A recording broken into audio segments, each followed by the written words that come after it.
Hello, and welcome to the Let's Talk Transformation podcasts. Today, we will be discussing how organizations can thrive and how they can build the resilience to do so. I'm delighted to welcome Julian Roberts, an executive business coach with years of experience in helping both individuals and SME businesses to thrive. So, Julian, welcome to the show. Well, good to see you, Susie. Thank you for inviting me. Looking forward to this conversation. Likewise, it's great to have you on the show. Julian, I know you spend a lot of your time and research looking at this topic of how organizations can thrive, and more particularly the collective resilience aspect, both massively important topics for the future of organizations, competitive advantage, but also for creating value through people as we move into a world that is a lot more interconnected and the structures are flatter, in inverted commas. We'll come to that. But a quest we're both equally passionate about. So before we delve deeper into the subject, can we define thriving? What is thriving for you, and why is it so important in organizations today? Yes, that's a great question to ask. A small one. A small one. What is thriving? And Yeah. and it's interesting because it's the opposite to surviving. Yes. Certainly, surviving is that where you're just getting by. I think sometimes it's good to point out not the negative or the flip side of thriving is surviving, where you're struggling. It's difficult. It's hard work. It's sluggish. Engagement is really difficult to get within an organization. Everybody feels sort of unproductive and flat. So thriving for me is the flip side of that. It's an environment where everybody is in a good place from the well-being point of view.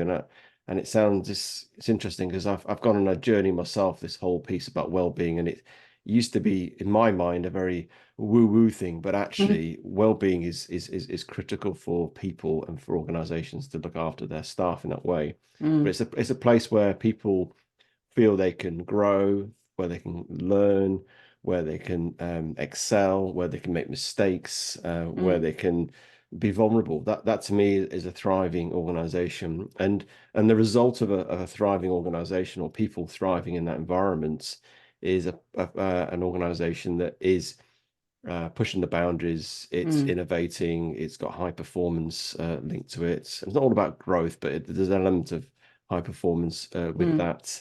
And a place where people really enjoy and feel satisfied and feel engaged and fulfilled in what they're doing. Sounds like utopia, doesn't it? But It does a little bit, I was thinking. but that to me is what I would say the extent of what I would call thriving, and it's all about the people. And and in essence, it's like putting a plant in the right conditions, and if you give it enough light, water, food, the right soil, all that sort of stuff, then it will grow and thrive, if in essence. So it's thinking about the environment you've got within your organization. It does sound utopian, but it's an ambition, isn't it? And I like the polarities of surviving and thriving, because I think that is exactly what this discussion is about. So, nobody's on top of the game all the time, and high-performing teams aren't high-performing all the time, or not everybody in that team is high-performing all the time. So how do you create the middle ground, let me say, between those two polarities of surviving and thriving? And where does resilience sit for you on that scale? Okay, and another big question. Big I questions know. this morning. Only big ones. Only big ones. Yeah, you're right to say that we don't just not in constant sort of high performance mode, because that's just unrealistic and not possible in some ways. And to be honest, that's where I think, and I just mentioned this about toxic resilience, where you can border on this fact where everybody's going to be in a good place, everybody's going to be optimistic, everybody's going to be high performing, and you end up this place where it just end up with burnouts, and that's obviously not a very good place to be in. The middle ground is, for me, is being in an environment where people can be open about their challenges, because the fact of life is personal life, work life, they're all interconnected. Absolutely. And life is tough at times, and we all get different challenges in different ways, handle them in different ways. We've all got different experiences, and I think for me the middle ground is being absolutely real with people. And I talk about being optimistic. I mean, I'm a real optimist. I love being optimistic about situations, but for me, optimism is defined in the sense of being rooted and anchored in reality. in the now, but also having an eye in the future, which is really obviously positive. Mm, And I think for me, that middle ground is about being realistic about where people are at, where mm, you're at, mm, and it's okay to say I'm finding it really tough today, and it's okay to say I'm struggling with this. And I think that's the environment, because if you're part of a team and part of a team that what I would call as being a resilient team, mm, by being open and aware, then the other people can sort of share those burdens. They can share those tasks that perhaps you're finding difficult with. I'll give you an example. mm. I was coaching a rowing team, 5 ladies who were looking to row around Great Britain, 2,000 Oh, miles, 2000. Okay. but all the way with the tides, weather, Wow. all sorts of shipping lanes, everything else getting in the way. And we came up with it's part of the thing I call about building resilient processes. They did like I sort of facilitated this session, but they came up with this idea where they'd have a check-in with each other 3 times a day. They tried to do it as all the sort of breakfast, lunch, dinner time, when they Mm, try and eat together as such, mm, whilst rowing and everything else they were doing. But what they did at that point, they would each share how they felt in terms of from on a number from 1 to 5. 5 being they're absolutely on it, feel good, feel healthy, feel strong, mentally, all that sort of stuff. mm, 1 being I'm struggling, either physically, I feel seasick, whatever. And so they share their number. There are mm, 3, 4, whatever it is, and then just do mm, a very brief why they feel that way. And so each of the 5 would go around the boat, so to speak, share that number, and then each of them would know, oh, you're a 1. So okay, you're not feeling so good today. Perhaps you use a bit more of a lie down. Why are you mm, feeling like that? Is it you feeling sick? mm, I've not eaten enough, whatever it is. mm, And there could then share the load, and it then starts to create this team working and ability to then share that load with each other. But again, that comes out of people being obviously feeling okay and vulnerable to say, I'm struggling today, to be honest. mm. And I guess in the context of rowing in on a boat, probably helpful, but in an organization, how comfortable would people feel sharing about that is another Mm, question. mm. And I'm hearing, I was going to say, being comfortable to share vulnerability and to share, let's say, solutions or approaches to adversity, which of course is happening all the time in organizations, but in life in general. But I'm also hearing, Julian, that you're operationalizing resilience here, that there is an explicit process that they are putting together as a team to make sure that they're there for each other, but that it's clear in terms of how we show up when somebody's in adversity Mm, and what we do collectively, which is really interesting because one of my questions is, what is you spoke about optimism. I'm a relentless optimist. I like being a relentless optimist. It's not without its drawbacks, of course, but what is the link for you? Is there a link between character and attitude and resilience? yeah, it's an interesting question because I often have this. I mull over this question, thinking, are certain people more resilient than others? Mm, And in some ways they are. But through my research, through what I've read, through the studies I've sort of done myself, I believe resilience is something you can grow, you can develop, mm, and you can expand it, a bit like a muscle. mm, And so therefore you can increase it. mm, Um, I think what we get exposed to prior to experiences gives the opportunity to express and demonstrate resilience. I think for me, the whole resilience, character and sort of attitude type of thing plays a role because, if you have an attitude, say, for example, you wake up in the morning and go, mm. you stub your big toe and it really does hurt. So I'm just moving my feet as you say that. Yeah. Yeah. And you go, oh, I'm going to have a really bad day today. You've then set a narrative and you've Mm, set an intention in your head that you're going to mm, have a bad day. And it sounds very cliche, but that's what you're doing. yeah, And I think we forget how powerful our brains are, or what we say and think.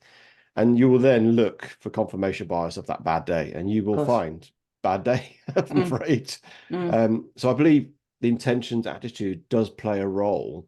Because I'm a one for, and this was the optimist in me, mhm, is when a scenario happens, when it's a difficult situation, mm, or a challenge or a surprise thing, I always say to people, look for the silver lining, and because there always is something in it, and Of that silver course. lining could be a learning, it could be a way of Mm, galvanizing the team, and I do this exercise with teams when we're looking at challenges. I say to them, we need to flip the script, and again, an old cliche, mm, but what we do, we instead of saying this challenge, we look at the challenge and go, what opportunities does this yeah. represent for our organization, our team? And just by reframing it differently, you Mm, open up your mind to more positive, more opportunities, more ideas, more creativity, mm, and you find these ideas flow. And suddenly, this challenge that's got in the way has now given us some opportunities and potential solutions as well. mm, So I think there is a link between sort of attitude, and again, it can be the same, if resilience is defined like a muscle, mm, if you're gonna go to the gym and build muscle or mm, do running and become better at running, you have to have an attitude of positivity, attitude of doing it, and mm, discipline and consistency. mm. Otherwise things won't happen. They don't just happen by sitting there doing No, nothing. of course. So yes, I Mm, think there is a link. I'm sure the studies, I'm not aware of any studies, but I'm sure there's studies out there that have put those links together. mm. And it's interesting to see that this going to the gym thing, because you will have very diverse profiles in the team, won't you? So everybody will think differently, everybody will speak their way into the team differently, and everybody will exercise that muscle or not differently. Mm. And I think one of the biggest questions I get asked, and I'm sure you do too, is how can you scale it? So how can you scale this culture or this mindset so that you can create collective resilience? Because if I look at the idea of organizations as teams of teams and the sort of flatter, more interconnected organizational design model that's coming in more and more, how do we scale what you're talking about? The rowing team is maybe some of that answer, and what you've just described in terms of the way the teams work and think together. But, how can we scale collective resilience? It's one of those questions I always get asked and feels huge. So another huge question for you, Julian. How do you Yeah, scale collective resilience? there's a number of ways. I mean, I won't go into detail on all of them, but Mm, I've got, for me, is in an organization or in a team, or you're mm, taking a team or to make teams and teams, is that whoever they're part of, there's got to be absolute clarity of the purpose mm, of that organization and mission. And again, that to me is a guiding light, North Star that will help difficult teams when things happen. I know I was working with a CEO during um, COVID time, and mm, as we were all in a little bit of what's going on here, not entirely sure what's happening. And I said to him, you're a purpose-driven organization. Go back to your purpose, get the team together, galvanize them together, think about the purpose, because that'll help lift their gaze. But mm, also, what it also will do is make them be more energized because it came from a positive energy sort of mm, perspective. And then think about that North Star of your purpose and think, okay, the that's not changed, but what has changed is how we go about it and the timing, and we mm, just need to now navigate around that. And that the CEO did that session himself. He facilitated it, and he created different ways of working, innovative solutions, and suddenly they got more energized and they started to overcome. So that's one mm. way of using purpose as sort of in a Yeah. global context. But I also, in terms of putting processes in place, I talked about one of them, which was the whole sort of sharing each other where we're Mm, at, which is vulnerability comes with that, is putting in. I called it. There's the three aspects of the processes. There's what you call reduce, regulate, and repair. Reduce is all about what I'd call like scenario what if planning, the sort of the iceberg drills, the fire mm, drills, however you mm, want to do it. So you can get a team together and go, okay, let's think about, what could happen to our team, our organization, what sort of difficulties could we, loss of sales, loss of people, various scenarios. And mm, that starts to bring teams together. They start to collaborate, they start to think differently, they start to think of solutions, ideas, and they come up with things, way to mitigate those mm, difficulties. And it's a really good exercise that I've done a number of times with organizations. And you just see this team suddenly start to come together. And those scenarios may not come to pass, But what happens when something else happens, they're already in a place of how we work this out, because we've done this before almost as a pretend way, and now the reality is here, but we've got a process in place. And so that starts to help you scale this ways of working. So you then sort of reduce the opportunities of mitigating those difficulties. And then there's other ways in terms of the repair side of the process. That's all about debriefing, making sure that as you go through difficulties, as you go through even successes, and this is what a lot of organizations don't do. We don't stop, we don't pause, we don't reflect and take time out as a team to, what did we learn from that? What can we do differently? What can we put in place next time? How else should we change our ways of working? And again, this starts to bring teams together. It involves everybody's thinking, gets that different perspectives, and you start to then create this wider resilient approach from a team organizational point of view. And I think I'm hearing, as you say, that discipline. There's also quite a lot of discipline, isn't there, in building team rituals and in working in a more flexible, flatter way. Because often I hear, oh yeah, flat organizations, it's going to be great. I won't have a boss. I can do what I want. But unless you have clarity of roles and responsibilities and increased discipline for me in terms of how you formalize what's okay, what's not okay, how you work together, then it becomes increasingly difficult, I think, to build any type of collective understanding. What are your thoughts? I agree. Yeah, I think discipline is sort of slightly underrated. I think I think I think people are all into rah motivational things comes and goes. Particularly external motivation. Internal intrinsic motivation obviously is a bit more core to who we are. But even so, that I think it can be a bit ebb and flow. Discipline is a decision. It's a commitment. It's you're going to decide to do this and put it in as a regular, whether it's check-ins, whether it's debriefs, whether it's what ifs, whatever it may be. And it sounds very structured, but there's still some fluidity to that. I do talk about building personal resilience. I do an ice bath every day, and it's a discipline. And you don't get these things don't happen in one instance. It takes time to build. And I get up, and literally my first thing I do is I get in the water while my coffee's brewing, and then get out and I have my coffee. And that's a discipline, it's a habit that I've done. And at times, do you know what? I wake up, I think, I don't feel like it. I don't feel like going out in the cold air and then the cold water. But I just do it. I don't really engage my brain too much. I get in and I literally then wake up. But it's a discipline. And I think sometimes, we need to be more disciplined and more consistent. And I think consistency is another thing that gets a low sort of rating in life, because whether it's consistency of message, behavior, how you're at, how you do things is so important and so valuable. So yeah, definitely be disciplined, but have the fluidity. You've got to be agile with these things. It's not being, because I'm a one for sort of process, but for me, process is there to serve you, not for you to serve the process. So if you get to a place where the process is not serving you anymore, then you need to change it or do something differently. And I think, I've been in organizations like yourself, massive organization, where it's very process driven. And it becomes a bit like, we've got to do this because of this process. Well, actually, is that serving us right now? And I think always check whether something is serving you right now in the right way.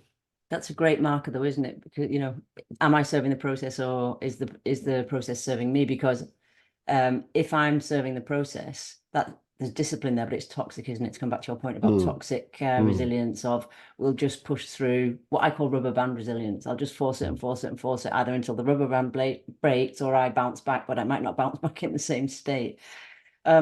This whole discussion around accountability and consistency, which brings me to personal agency and therefore authentic leadership. And if I come back to your purpose discussion, in your recent article in Developing Leaders Quarterly, you link through your research as well, authentic leadership and team resilience. I would love it if you could walk us through that research a little bit and what you found out there. Yes, yeah. This is part of my master's in psychology I did sort of a few years ago. Having had a very real interest in team resilience, and also the role that leadership, and particularly is authentic leadership, plays. So I did the survey with about 95 people took part in the survey, where they rated their boss in a team on a scale of team of authentic leadership. Some questions they were asked, and then they also rated the team resilience of their team, again from questions they asked. I asked them, and based on that, we then, there's a correlation that authentic leadership promotes and increases the resilience of a team. And we just go back one thing in terms of what is authentic leadership, because it might mean I was just about to ask you that. many Small question for you, Julian. What is authentic many things to many people, and a lot of people talk about it and thing, but I use the premise that there's 4 components to authentic leadership, and the first one is all about self-awareness, being incredibly self-aware of who you are, what you are, the impact you have on others, the influence you have on others. And that's really obviously important, generally as a leader anyway, but in terms of authentic leadership. Balanced processing is another aspect, where you consider other people's opinions, thoughts, inputs before you make a decision. It doesn't mean you just take everybody's thoughts, but you take that balanced processing, understanding, and gather, and then you make a decision. And then this whole piece of internal moral perspective, you have some values, you have beliefs that you hold fast to, but also with that, that you show and demonstrate that through your actions as well. And then the final one is that you're open and transparent in terms of how you make decisions, who you are, what you are. So they're the sort of 4 components of authentic leadership, and it's more than just being who you are. It's quite a collective things there. And how that interacted with the whole team resilience piece.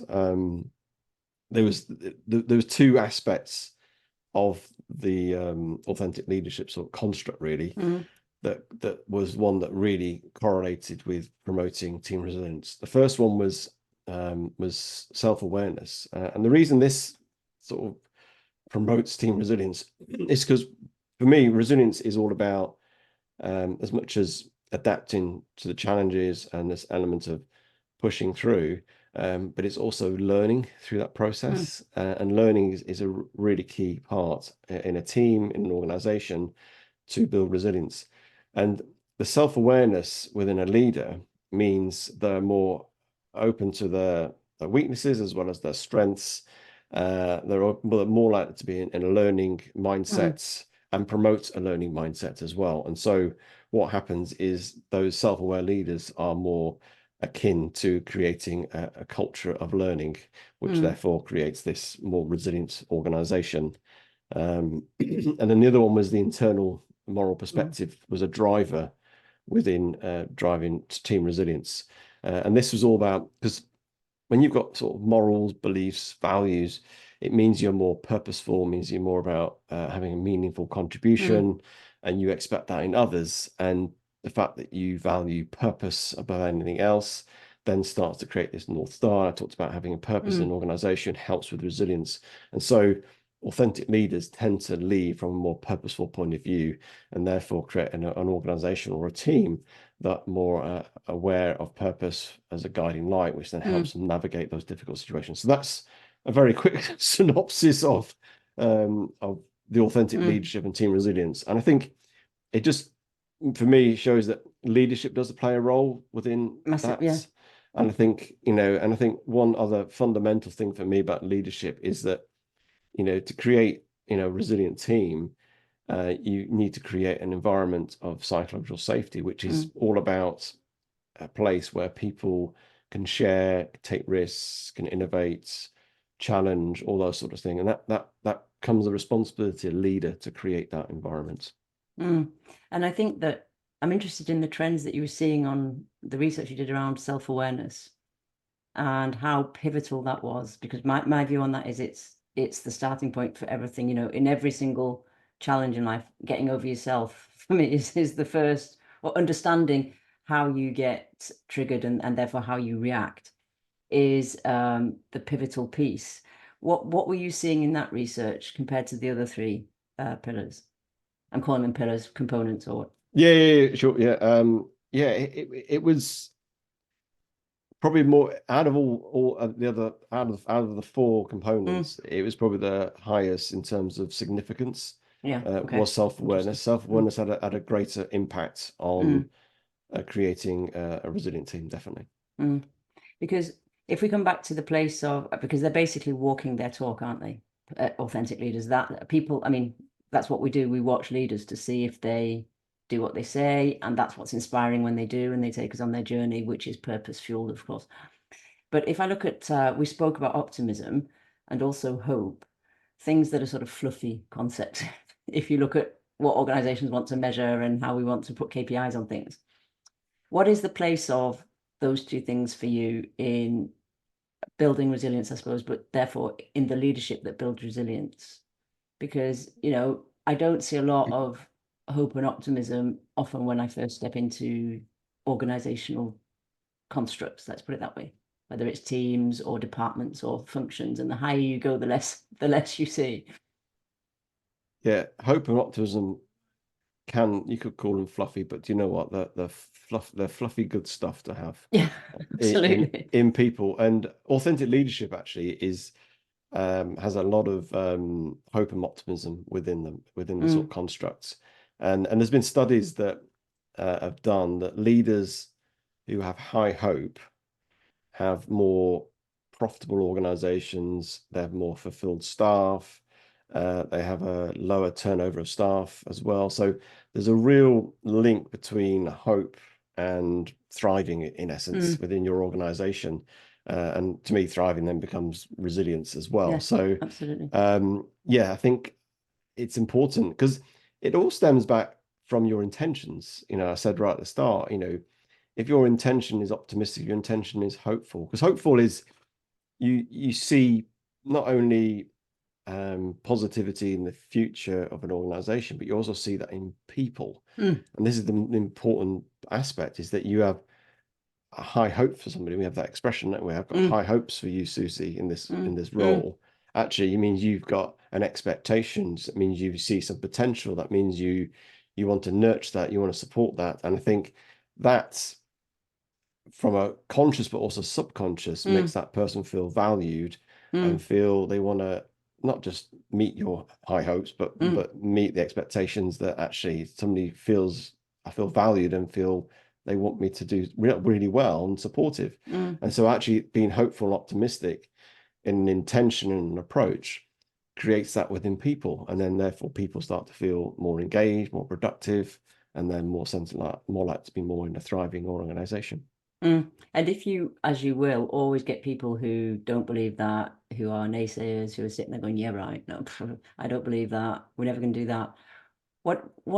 How do you bring them in, Julian, in terms of getting them into a place of glass half full, even if they're a glass half empty, if I use that analogy? I think it's asking their experiences of people they've met and people that have inspired them. Because I'm a real strong believer that role modeling is probably the most powerful way to influence people, teams, and cultures. Walking the talk and being transparent and open with all that. And I'd ask them, who's inspired you, and why did they inspire you? What was it about them? And probably be something along hope, optimism, and positivity will come out of it. And I appreciate, I don't, because in some ways I feel sometimes positivity can come a bit toxic as well. Yes. Positive talk, because I don't like the extreme of, yay, everything's great, the sick is shimping, the sick is sort of sinking, and we're all going to be fine and playing our music. I'm not into that. No. Let's be real about things as well. Yeah. And call things out and say, look, do you know what? This is a really bad situation at the moment, but we need to act on this. So there's an element of realism, but also it's that link to that optimistic future as well. I've got an eye in the future. So yes, I would ask them who's inspired them, and then take it from there. And I would guarantee they'll probably say along the lines that they were optimistic, hopeful, whatever it is, more positive. I come back to your earlier point, though, isn't it? You're grounding your optimism in reality, which means that once you're in their reality, then there's that space to say, if we flip it, what opportunities do we have as well as what challenges? Yep. So I really like that idea. Thank you. So if I look at how leaders intentionally can create this culture, I know we've touched on psychological safety, but particularly senior leaders, creating the conditions for people to thrive and I think that does equal collective resilience, communities and teams thriving. How can they do that? We've touched on some ways, but particularly in a hybrid environment, Julian, where I feel that, hybrid working can become so transactional so quickly if we let it. So how do they bridge that gap?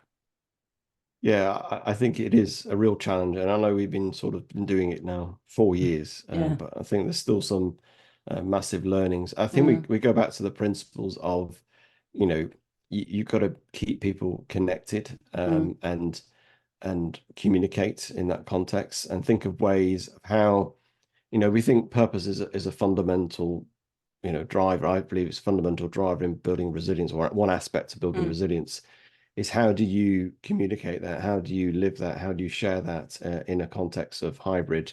And whether that's, those sort of town hall meetings mm, regularly on a Zoom, which are mm, not the best thing, but there's some ways. Encouraging people to come in, and mm, when people are in together, come in, teams on the same day, that type of, for example. I really think that's a really important thing, is to make sure, we'll come in on a Wednesday, Thursday, all come in on Wednesday and Thursday. And so you're actively together, because mm. it comes when you start interacting. And we know that remote working, there's some real benefits for it. Yeah. But also, as you say, you just go on a call for a particular task and then you go off again, and you're only Mm, on for half an hour, whatever it is. And it does become very transactional, mm, and you miss those nuances of getting up, grabbing a coffee, or wandering around, or just little side chats you have with people mm, around the table, that sort mm, of stuff. So I would always encourage some ways of getting people together, whether you do mm, that on a weekly basis, whether you do that formally as a quarterly thing, off sites. Instead of just being work orientated, start thinking about social stuff you can do that can facilitate that. And I appreciate people might be far flung around the world or around the mm. country, but look at ways of bringing that connection. I'm an advocate for hybrid, because there's some real benefits. My Yeah, my my absolutely. my daughter's just got a first job in London, and she works hybrid, and the flexibility is brilliant. But I've said Mm, to her, try and get in the office as much as possible, because you can engage more, learn more, and it's mm, good for your profile, but you just get a lot more out of it just by being around people, observing people. mm, And again, goes back to that role modeling piece. mm, Make sure you can, role model. And so can be done remotely, but you just got to be a bit more intentional about mm. it, and perhaps far more disciplined in how you Yes. do that, and think about, how am I engaging my team? How am I connecting with my team this week? Whether it's a weekly check-in, whether Mm. it's you have your Zoom open every morning for an hour or something, where people can just come in and have a chit chat or something like that. There's ways of doing it, but Yes. have the premise of thinking, how can I be connected, and look at opportunities to create that. Mm. Thank you. I like that idea of what I used to call the open door policy of, okay, my door's open for coffee, or, whatever, from 9 till 10 on a Friday. I haven't thought of doing that via Zoom. So I think that's a really good idea, if you could just drop in and say hi or not. Yes, Yes. you don't have to let them in. No, yeah. Yeah, always put a waiting room on it. Exactly, yes. So Julian, time is running, but I do have a couple of questions. I have a question for you around the most transformative thing that you've ever done in this space of working with and for resilience. I think it would be going back to my working with the five ladies who rode around. Mm, Well, they didn't quite make it actually around, but okay. from a resilient point of view, because they they came to me. They were a team of five that didn't really know each other. Okay. Oh, wow. Some Okay. some were experienced rowers, some weren't. And fair to say, they were probably a bit of a ramshackle at the start. And so for me, I spent 12 months working with them, all online. Actually, I didn't meet them until almost a year later, Oh, that's interesting. in person. This was all Mm, done online, and surprisingly, it worked. But we went from this team that didn't really work, didn't have any processes, the dynamics were all over the shop, to a team that were communicating well together, working well together, making decisions mm, together, but also building this mental toughness, mental and resilient processes along the mm, way. And it was just great to see this transformation of, you know, gathering a load of people who were fairly independently resilient and go for it, came together and all was a bit chaotic to a team that were high performing, and made them do such a great task, get to the start line in such a good place. And it was quite a quite proud moment when they sort of set to row from Tower Bridge in London, and see them go off. Unfortunately, they got caught up in a storm off the coast of Wales. They were about 500 miles into the actual race. And this storm had 30-foot waves. They damaged some part of the boat. And then they had to call the lifeboat out, who then came and rescued. They were basically drifting to a shipping lane and they had no control. So they had to be called rescued. And so they were rescued. And in fact, the lifeboat said to them it was the worst storm since 1972 that they'd experienced. But they got back to shore, and this amidst the madness, I thought, and they said, "Oh, we want to get back on again, get out there again." And I was thinking, seriously? And so they wanted to get back up. They wanted that, but they couldn't because there was some damage to the boat that needed to be fixed, and there wasn't enough time. But they've gone on to be, as much as they were disappointed they didn't complete it and didn't finish it because they're going for a world record, they've gone on to do different things.